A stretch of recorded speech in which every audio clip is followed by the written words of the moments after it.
बिहार प्रदेश का एक जिला लगता है दरभंगा। और दरभंगा में आफरीन नाम की एक लड़की, जिसकी उम्र लगभग 16 या 17 साल के आसपास रही होगी, वो अपनी भाभी का इलाज कराने के लिए उस हॉस्पिटल में जाती है। वहाँ उसे कई दिन रहना पड़ता है और इसी रहने के दौरान ही एक सफाई कर्मचारी, जिसका नाम रघुनंदन होता है, उससे प्यार हो जाता है। इन दोनों की प्यार मोहब्बत कुछ इस कदर चलता है कि किसी ने इस बात की कल्पना नहीं की थी। और जब लगभग इनकी प्यार मोहब्बत आगे बढ़ता है, तो इसके बाद फिर 1870 किलोमीटर दूर उस लड़के की लाश मिलती है, वो भी 7 टुकड़ों में मिलती है।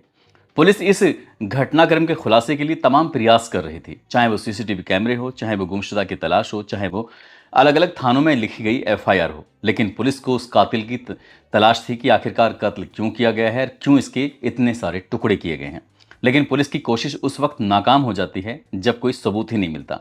उस लड़के के हाथ पर लिखा हुआ था RA, और यहीं से इन दोनों नामों में से एक नाम में कातिल का नाम छिपा हुआ था। पुलिस ने उस कातिल को पकड़ा, गिरफ्तार किया और जेल भेज दिया। जब इस घटनाक्रम का खुलासा होता है तो लोगों को यकीन नहीं हो रहा था कि आखिरकार ये लाश इतनी दूर पहुंच कैसे गई।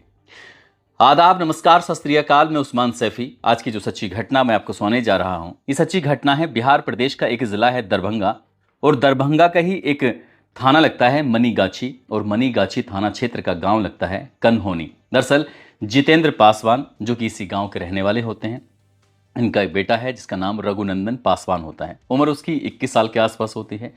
31 अक्टूबर 2024 की रात लगभग 10:30 बजे के आसपास का वाकया हो रहा था। वो अपने बेटे को फ़ोन करते हैं, फ़ोन करके पूछते हैं कि तुम कहाँ पर हो। तो जो उसका बेटा होता है रघुनंदन पासवान, वो कहता है कि पिताजी, मैं अपने दोस्त के पास आ चुका हूँ। मैं अपने दोस्त से बात करके उससे फ्री होकर तुरंत वापस आऊँगा और आपसे फिर बात करूँगा। जैसे ही पिता ने ये बात सुनी, पिता को थोड़ी तसल्ली हो जाती है, क्योंकि बेटे की उनको ज़्यादा फिक्र हो रही थी। इसके बाद फिर कई घंटे बीत जाते हैं और बेटे से फिर संपर्क नहीं होता। दिन निकलता है, यानी कि 1 नवंबर 2024 आ जाता है। उसके बाद फिर जितेंद्र पासवान अपने बेटे रघुनंदन पासवान को फिर से फ़ोन करते हैं। फ़ोन करने के बाद सुबह के 7 बजे के आसपास के वाकया था। जब फ़ोन कर रहे थे तो फ़ोन उसका स्विच ऑफ आ रहा था। अब उसका फ़ोन बंद होना ही पिता के लिए परेशानी का सबब बन जाता है। वो सोचने पर मजबूर हो जाते हैं। रात बात हुई थी, लेकिन उससे फिर संपर्क नहीं हो पा रहा था। जिस दोस्त से का नाम लिया गया था कि मैं उस दोस्त के पास जा रहा हूँ, उस दोस्त से भी संपर्क किया जाता है, लेकिन वो दोस्त साफ इनकार कर देता है कि मेरे पास तो रघुनंदन आया ही नहीं, तो फिर मैं कैसे कहूँ। वो बार बार रघुनंदन के बारे में पूछ रहे थे, लेकिन दोस्त साफ साफ इनकार कर रहा था। अब पिता और उसकी जो माँ थी, वो अपने बेटे की तलाश करने के लिए दोनों दंपति इधर से उधर हर दरवाजे को खटखटाना शुरू कर देते हैं। एक तारीख निकलती है, दो निकलती है, तीन निकलती है, इस तरह से ये नवंबर की एक एक तारीख निकलना शुरू हो जाती है। धीरे धीरे करके लगभग 10 दिन का समय बीत जाता है। आखिरकार घर वाले परेशान हो जाते हैं। उसने जिस इलाके में जाने की बात कही थी, जहां अंतिम लोकेशन बता रहा था, आखिरकार माँ और बाप दोनों उसी पुलिस स्टेशन में पहुंच जाते हैं और वहां जाकर अपने बेटे की गुमशुदगी दर्ज करा देते हैं कि हमारा बेटा 31 अक्टूबर 2024 की रात से लगभग 10:30 बजे के बाद से उससे कोई संपर्क नहीं हो पाया है, वो गायब हो गया है। उसे ढूंढ दीजिए, तलाश कर दीजिए। हमने ऐसी कोई जगह नहीं है जहां अपने बेटे को तलाश ना किया हो। पिता का रो रो कर बुरा हाल था। आखिरकार पिता और माँ परेशान थे, क्योंकि उन्हें बेटे की तलाश थी। इसी बीच में 11 नवंबर 2024 का ही दिन था। ये महाराष्ट्र प्रदेश की राजधानी मुंबई का एक इलाका है गोराई, और गोराई के पास में शैफाली है। शैफाली के पास में एक गांव लगता है बाबरपाड़ा। दरअसल बाबरपाड़ा के जंगल में एक जगह से दुर्गंध आ रही थी। दुर्गंध बहुत ज़्यादा बेहिसाब थी, तो लोग थोड़ा परेशान थे उस दुर्गंध को लेकर। 112 नंबर पर फ़ोन किया। पुलिस मौके पर आती है। मौके पर आकर देखती है कि पॉलीथीन के अलग अलग पैकेट रखे हुए हैं। 7 पैकेट थे, और 7 पैकेट के अंदर जब उन्हें खोला जाता है तो लाश के टुकड़े निकलते हैं। किसी में हाथ, किसी में पैर, किसी में सर, किसी में बाकी हिस्सा। एक पूरी लाश थी, जिसे देखकर यह अंदाज़ा लगाया जा रहा था कि ये किसी युवक की लाश है। उम्र लगभग 21-22 साल के आसपास रही होगी।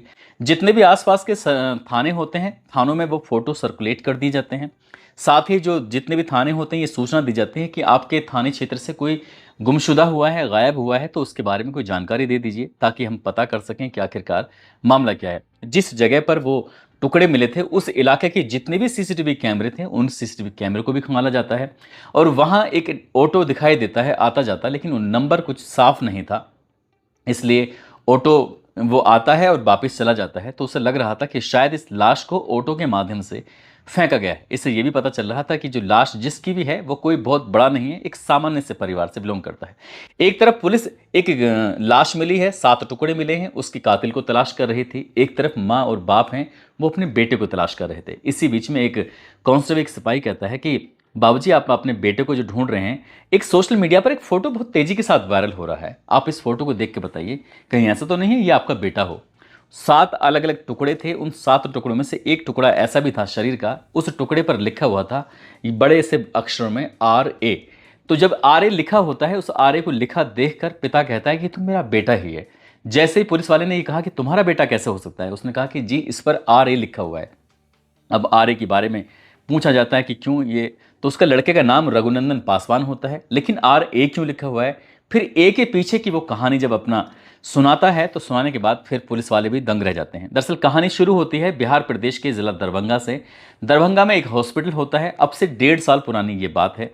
जब ये लड़का उसमें सफाई कर्मचारी का काम कर रहा था, तब एक आफरीन नाम की एक लड़की होती है। आफरीन एक काल्पनिक नाम है, क्योंकि ए से हमने उसको जोड़ने की कोशिश की है।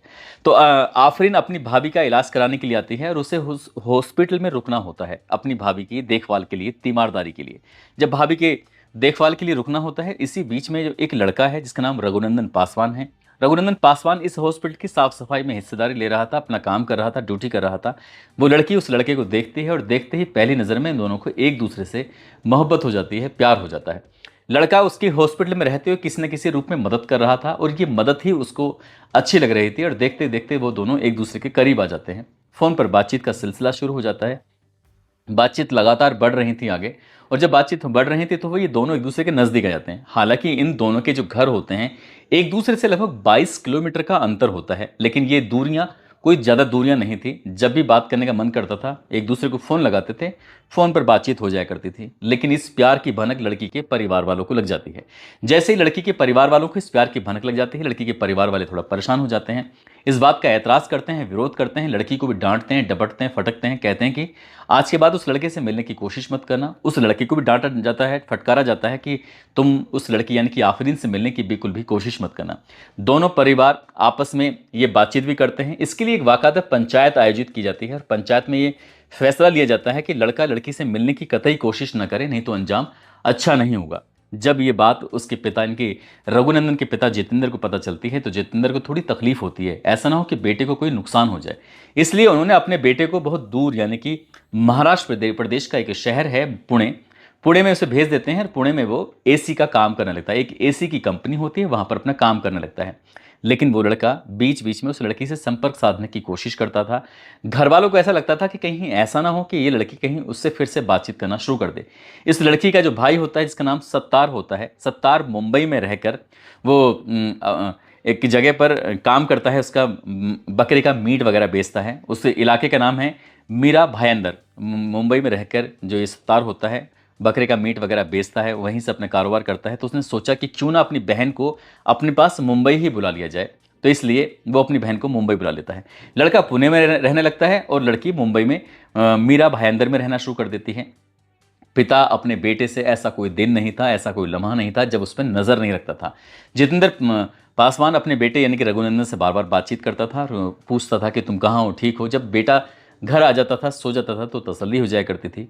31 अक्टूबर 2024 की रात लगभग 10:30 बजे के आसपास अपने बेटे से बातचीत करता है तो बेटा कहता है कि मैं दोस्त के पास आया हुआ हूँ, यानी कि अंधेरी में वो पहुंचा हुआ है। जब अंधेरी की बात आती है तो अगले दिन संपर्क होता है, लेकिन संपर्क हो नहीं पाता, फ़ोन उसका बंद आता है। पिता उसे अंधेरी, पुणे, ऐसी कोई जगह नहीं थी जहां पर उस बेटे को तलाश ना किया गया हो, लेकिन बेटा मिलता नहीं है।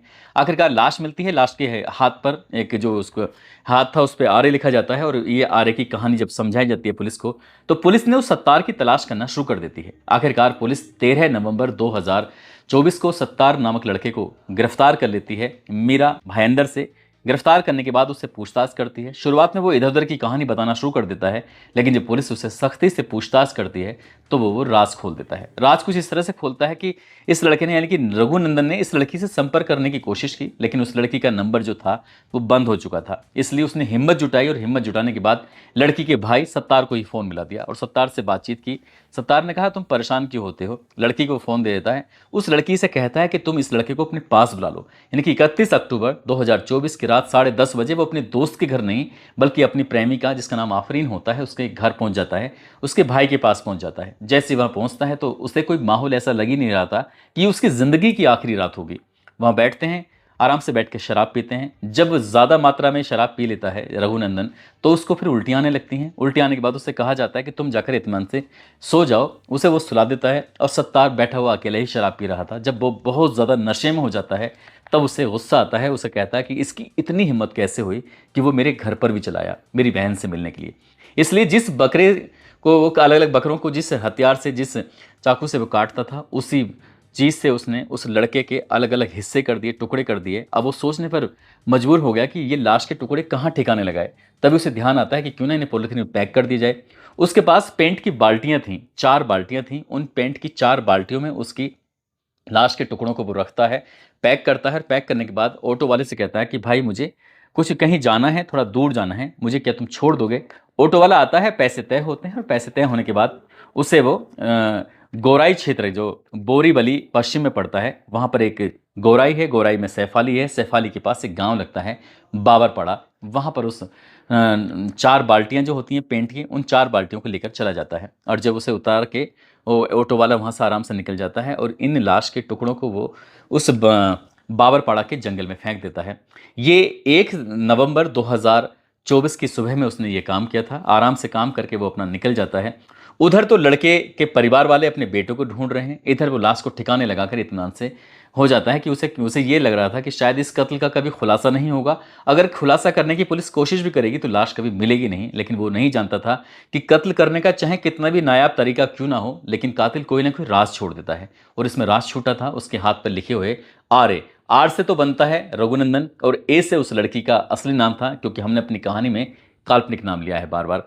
आखिरकार पुलिस ने उस लड़के की, जो आरोपी होता है सत्तार, उसको गिरफ्तार कर लेती है और गिरफ्तार करने के बाद उसको जेल भेज देती है। जो लड़की है, लड़की अपने परिवार के साथ वापस पहुंच गई है। अब शायद सत्तार की ज़िंदगी पूरी सलाखों के पीछे गुजरेगी। और लड़की जो बार बार उसे समझाने की कोशिश कर रहे थे और लड़के को बार बार समझाने की कोशिश कर रहे थे, दोनों में से कोई मान नहीं रहा था। और उसके परिवार से उनका बेटा छूट चुका है, जो शायद कभी लौट कर अब वापस नहीं आएगा।